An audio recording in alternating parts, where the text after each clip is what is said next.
అని చాలా వరకు అయితే చాలామంది తప్పుపడతా ఉన్నారు. ఇక్కడ ఇక హరీష్ ఈటెల భేటీ పక్కా సమాచారం ఉందంటూ టైం వచ్చినప్పుడు అన్నీ బయట పెడతామంటూ PCC chief Mahesh Kumar Goud comment చేస్తే 100 సీట్లు కాదు, ముందు మీ మామ బావ మరదలతో పంచాయతీ తెలుసుకో, 10 ఏళ్ళు మీ పాలన 15 ఏళ్ళ మా పాలనపై చర్చకు రావాలంటూ హరీష్ రావుకు సవాల్ విసిరిండు. ఉద్యమంలో కేసీఆర్ ఒక భాగం అంటే ఒప్పుకుంటా, కానీ మీకున్న 2 పార్లమెంట్ సీట్లతో తెలంగాణ రాష్ట్రం రాలేదు. మా కాంగ్రెస్ ఎంపీల పోరాటంతో తెలంగాణ వచ్చింది. కాంట్రాక్టర్ కోసం మీరు కాళేశ్వరం ప్రాజెక్టు కడితే ఆ బీటలు వారిన ప్రాజెక్టును మేము రిపేర్ చేస్తున్నామంటూ మహేష్ కుమార్ గౌడ్ కామెంట్ చేస్తూ, కాళేశ్వరం కమిషన్ నోటీసులు ఇచ్చాక షామీర్పేటలోని ఓ ఫామ్ హౌస్లో BRS MLA Harish Rao BJP MP Etela Rajender భేటీ అయ్యారని, తాను చేసిన వ్యాఖ్యలు కట్టుబడి ఉన్నానని పీసీసీ చీఫ్ మహేష్ కుమార్ గౌడ్ అన్నారు. ఈ భేటీపై తమకు పక్కా సమాచారం ఉందని, టైం వచ్చినప్పుడు ఆధారాలతో సహా బయట పెడతామని సోమవారం గాంధీ భవన్లో మీడియాతో మహేష్ కుమార్ గౌడ్ మాట్లాడారు. బీఆర్ఎస్కు 100 సీట్లు వస్తాయని హరీష్ అంటుండు. అసలు వచ్చే ఎన్నికల్లో మీకు బీఫామ్ వస్తుందో రాదో చూసుకోండి, బీజేపీతో మీ పార్టీ నాయకులకు సంబంధాలు ఉన్నాయని కవిత అంటోంది. ముందు ఆమె ప్రశ్నలకు సమాధానం చెప్పు, మీ మామ బావ మరదలతో ఉన్న పంచాయతీని ముందే తెలుసుకో అంటూ హరీష్ రావు ఇక చురుకలాంటి ఇచ్చురు మహేష్ కుమార్ గౌడ్ హరీష్ రావుకి. సో ఇక్కడ మహేష్ కుమార్ గౌడ్ చేసిన కామెంట్స్లో ఎటువంటి తప్పు లేదనిపిస్తుంది నాకైతే. మహేష్ కుమార్ గౌడ్ చేసినటువంటి వ్యాఖ్యలో ఎటువంటి తప్పు లేదనిపిస్తున్నది. ఎందుకంటే హరీష్ రావు ఏమంటాడు, 100 సీట్లు వస్తాయంట, ఎవరితోటి పొత్తు పెట్టుకోకుండా 100 సీట్లు గెలుస్తాం రానున్నట్టు ఎటువంటి ఎన్నికల్లో అని అంటాడు. 100 సీట్లు కాదు, ఫస్ట్ బీఫామ్ వస్తుందో రాదో క్లారిటీ తీసుకొని అంటున్నాడు. మహేష్ కుమార్ గౌడ్కి మరి ఎవరు చెప్పారో తెలియదు, కానీ అద్భుతమైనటువంటి కంటెంట్ చెప్పారు. నిజమే, ఇది ఒప్పుకోవాలి.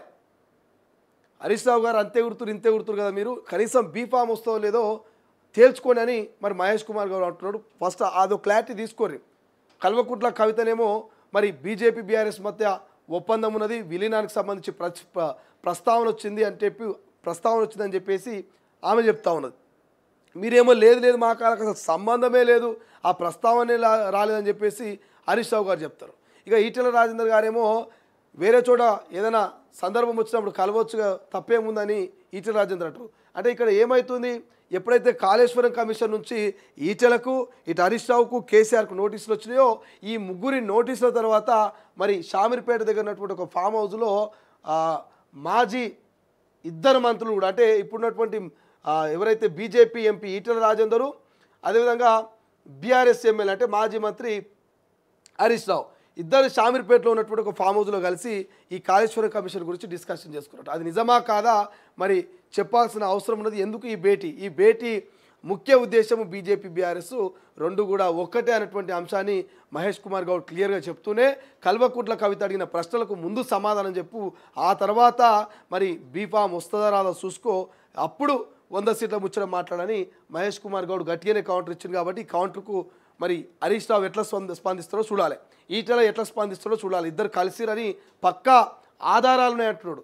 హరీష్ ఈటెల పై పక్కా సమాచారం ఉంది, టైం వచ్చినప్పుడు అన్నీ బయట పెడతా అంటున్నాడు. కాబట్టి ఇటు ఈటెలను హరీష్ రావు ఇద్దరు స్పందించాల్సిన అవసరం ఉంది. నిజంగా భేటీ అయ్యిరా కాలేదా, ఒకవేళ అయితే ఎందుకు అయ్యారు భేటీ, ఆయన బీజేపీ ఈయన బీఆర్ఎస్ అయితే భేటీ అయ్యవలసినటువంటి అవసరం ఏముంది? ఎవరికి వాళ్ళు విచారణ ముందు హాజరయ్యి మరి విచారణలో ప్రశ్నలకు సమాధానం చెప్పాల్సిన పరిస్థితి ఉన్నది.